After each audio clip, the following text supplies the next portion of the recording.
ইনদাক আন তাজআলাল কুরআনা রবিআ কলবি ওয়া নূরা সাদরি ওয়া জালাআ হুজনি ওয়া যাহাবা হাম্মি। এই দোয়া পড়ে দোয়া করলে আল্লাহ দোয়া কবুল করে। বাংলাদেশ একটা টার্নিং পয়েন্টে আছে। আজকে যা শুনবেন বাংলাদেশ একটা কি পয়েন্টে আছে? এটা টার্নিং পয়েন্টে আছে।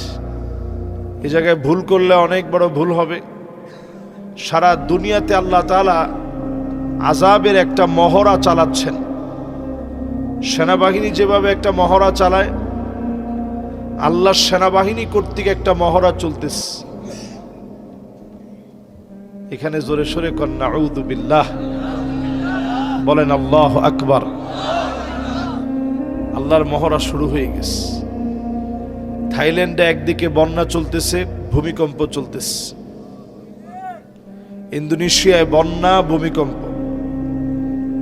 পাকিস্তানে 6 মাত্রার ভূমিকম্প হলো। যুক্তরাষ্ট্রে পর্যন্ত ভূমিকম্প হয়ে গেল।